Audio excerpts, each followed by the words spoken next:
Cuba Pete. I'm the king of the rumba beat.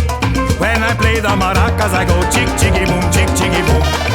Hey! Welcome to No Laughing Matter with Cuba Pete, a show that takes a critical look at the disparities between medical school education and society's growing healthcare inequities. Join Dr. Pedro Cuba Pete Greer each episode as he interviews the experts working to transform medical education and ensuring that future doctors are trained to provide equitable and compassionate healthcare for all communities. Dr. Greer received the Presidential Medal of Freedom in 2009, honoring his dedication to providing healthcare to underserved populations. As Dean of Roseman University College of Medicine in Las Vegas, Dr. Greer is committed to creating a medical school of the future where students embrace the need to unite the heart and science of healthcare. And now, the host of No Laughing Matter with Cuba Pete, Dr. Pedro Cuba Pete Greer. Well, welcome to Cuba Pete, No Laughing Matter. How you all doing? I'm Pedro Joe Greer. I'm the Dean at the Roseman University College of Medicine, and this is No Laughing Matter. This is about meeting individuals who have contributed incredibly in our community and in the world, and how the interaction of society is with healthcare and with health education.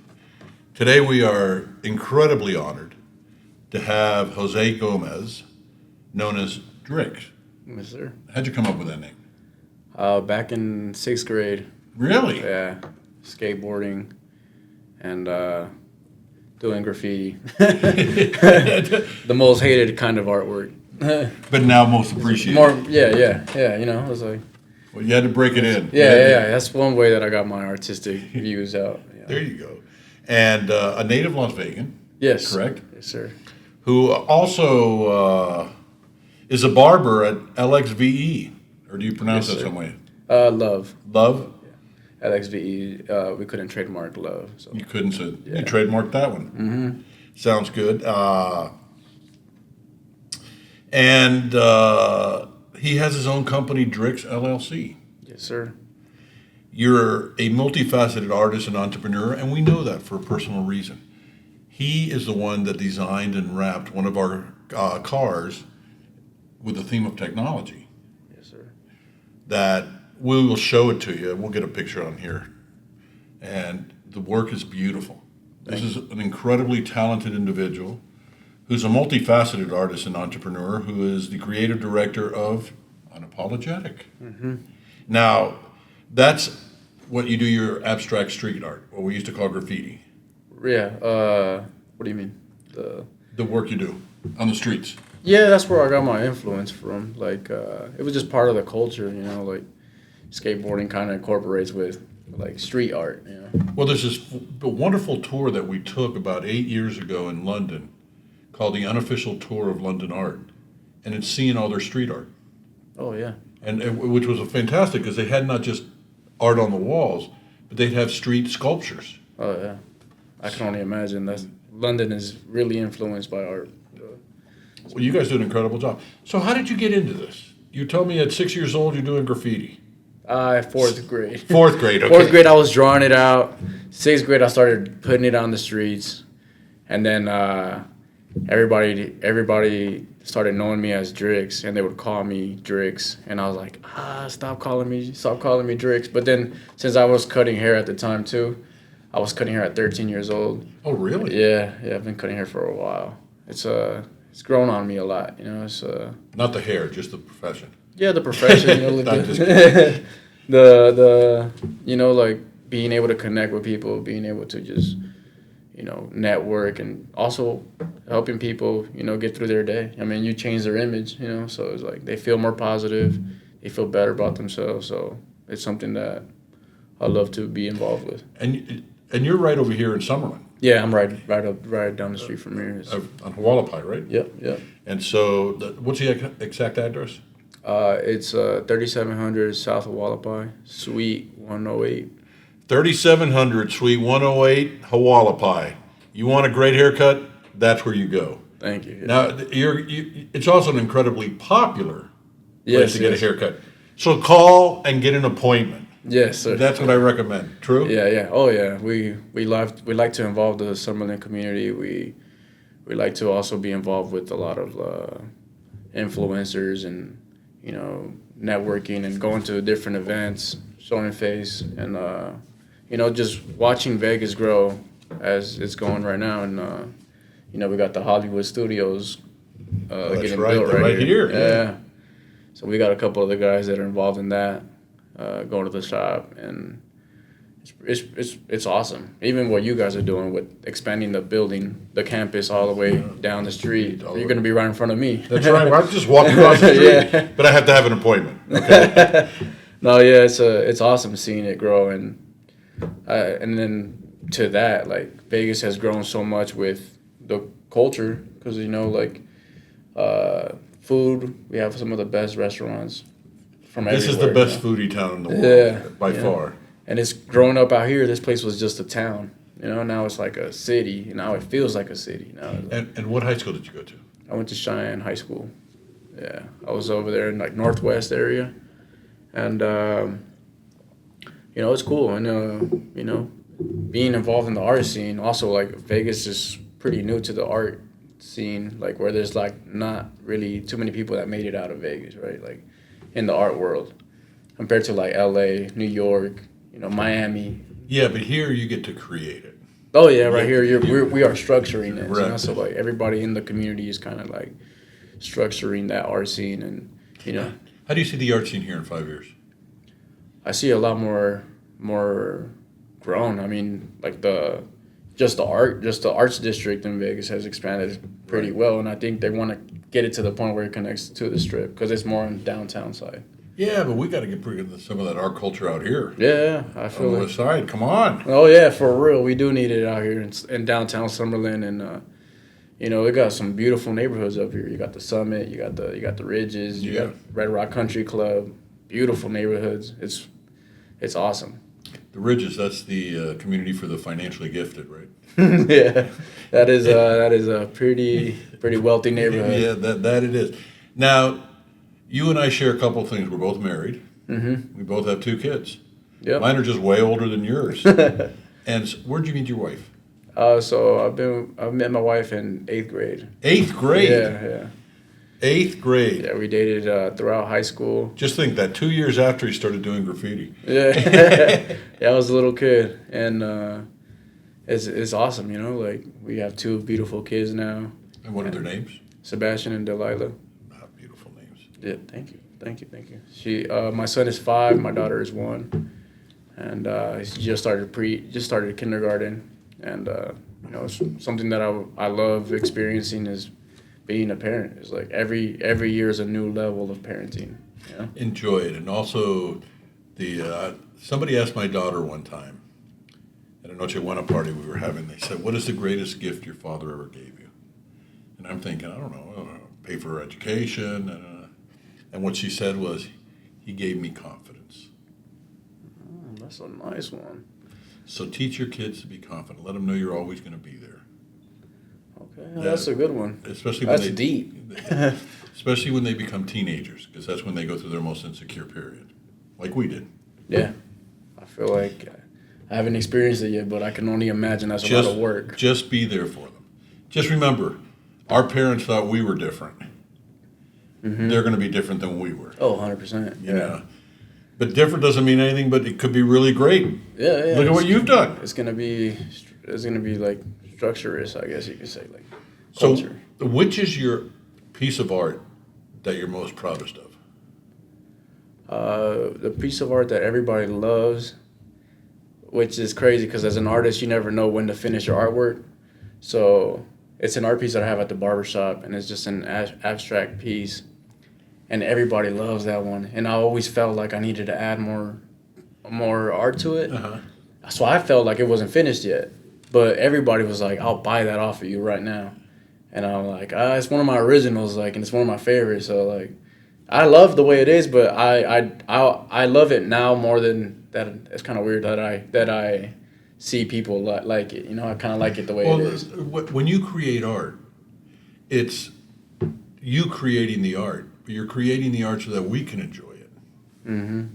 Yeah, it's pretty interesting, yeah. And so it's the joy you bring to people. Yeah, it is a joy that you get. Because when Yeah, because when you see people's expression to your artwork, it's just so valuable because I feel like we are our biggest critics, so seeing people like it just makes me want to keep doing it. And nowadays I was able to start a brand and put some artwork on T-shirts and just spread it out. Making a living. Yeah, it's a there's no rules to it. That's why the brand is called Unapologetic, because there's no rules to how you want to do your artwork or how are you gonna take the brand. There's no rules to it. You could be unapologetic. Do you work with other artists? Yeah, I've worked with music artists. With music, I just network with a lot of music industry guys. So I'm around a lot of people in the music industry. This is my friend's record label too. It's called Frequency Records. Oh, I love it. Yeah, he's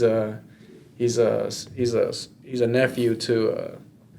His name's Anthony Del Villar, and Del Villar is their last name, and his uncle is Angel Del Villar, and Angel Del Villar has a record label called Del Records, and it's a big time record label. Oh, and really? Yeah, they own if you know they have Peso Pluma songs, they have Gerardo Ortiz, they have a bunch of different artists, Lenny Ramirez, Tercer Elemento, they had Eslabon too. Yeah, it's awesome. Yeah, it's awesome being able to see those guys and seeing their growth and how real the music industry is, How real and cutthroat it can be, too. Yeah, it could be cutthroat. I know the music industry. I grew up with individuals that became pretty well known. What do you see in your future? In my future? Yeah. I see myself growing my network and just continuing to do art and seeing how just it evolves with me, who's gonna how I wonder how I wanna document everything to the point where I write a book, more like a gallery book, and it's awesome just to be a part of it, and I just can't wait till I look back when I'm 50 and I'm I never stopped doing it, Good. Seeing some of my pieces that I've done and all of that, I think it's awesome. Medicine itself is a combination of science and art. Oh, 100%. The art of healing, the art of listening, the art of empathy, which is what you do. You listen, whether it's to other people or to the world around you, and that's what your creative spirit comes from, I'm assuming. It's just, you just breathe something that gave you a spirit to do something. I'm going to say, I do this here because this is public, so I'm going to make you stick to it. Would you be willing to come and speak to our medical students when we get the school card? Yes. That'll be really cool. Because it's important for them to understand what an artist is. Since they're going to have to participate in that. This is all not memorization. We're going to teach them. That'll be awesome. That diabetes is not the same disease in everybody. If you're a diabetic and you live in the tunnels, or if you're a diabetic and you run a company, your treatment's very different. One, how do you get medicines to them? Or the right diet? The other one just talks to a chef to prepare the meals. Yeah. So you have a disease that's going to be worse on the poor guy. So there's a lot more complexities to it. So it's not just a matter of, diabetes, insulin, diabetes, medical intervention. No, it's not that way. That is a whole subject that I didn't even think about. So we have to train people to go out and do that. And as we were discussing with a prior guest, one of the main things that you're doing to heal a society and a main public health problem is lack of community. People not talking to each other, which creates loneliness, which is a major problem in this country. It's such a big problem in England, they named the minister of isolation because people were being so lonely. Really? Yeah. That's interesting. That's great. So to resolve these things in an industry, in a community, we're going to look at you, say, how did you do this? How'd you get everybody to say hi to each other? How'd you get people to make them feel comfortable? How'd you get them to come in and say, I'll buy that from you right now? That's so beautiful. Yeah. That just brought joy to somebody. And then, of course, you depress them when you say, no, I'm not selling it. Yeah, that's where barbering incorporates, because I talk to so many people, and I'm just always just talking to people. And if you're that way, and the couple times I've met you, and you've always been that way, and the last time that I met you, you were also here with a bunch of your friends. Yeah. And all of them like that. If you're bringing your kids up that way, they're going to be healthy kids. Thank you. That means a lot. I want my son to be confident. That's a great comment to get. You teach them confidence by letting them always know you're there. Because, I'm Hispanic too, and it's very common in the Hispanic community for Papi to tell you what to do. Mm-hmm. But sometimes you got to make your own choices. I'm sure your parents didn't say, go be an artist. No. Oh, yeah, no. But they gave you the confidence to do it. Yeah. Honestly, yeah. I feel like with barbering, it was. Well, that's an art too. Oh yeah. Everything in its way has its art. Like, it's crazy because like with cutting hair, it's a haircut that's fully grown out. A month, 2 months. You have to tailor it to their head. It's like, it's a real structural thing, and you have to break it down, see where they're at, see how long ago did they cut their hair. Especially if it's a first time guest, you have to have like more time with them because you're getting to know them. Gotcha. And nobody's ever as close to your head as your barber. Like nobody's there touching you like that. Like only your barber. So you build a really close connection with people, and you just always, everywhere you go. I mean, you go to a restaurant, you're going to be talking to people. Some people ask you like, what do you do? Some people ask me like, are you a barber, because of my barber tattoo? And then from there it's a conversation started. And the history of the barber tattoo, or the barber pole. Yeah. It used to be blood. Mm-hmm. The red rags. Blood, and then the lines that would come off slanted was because they were smeared. Because you guys were also dentists too, weren't you? Yeah, we did dentistry. We'll do anything on your head. Anything. It is actually the second oldest trade in the world. Really? Yeah, barbering. Yeah. I love it. It's awesome to be a part of it. Well, I'd like you to speak to the students about that too. Oh, thank you. But I'll definitely bring it up. We have you publicly saying yes, you'll come. Yes. Okay, yes, good. Good. Just let me know when, and I'll arrange it. I'll work around your guys'. And if you're going to do that, we'll get you a faculty appointment here, so you could say you're a professor at a medical school.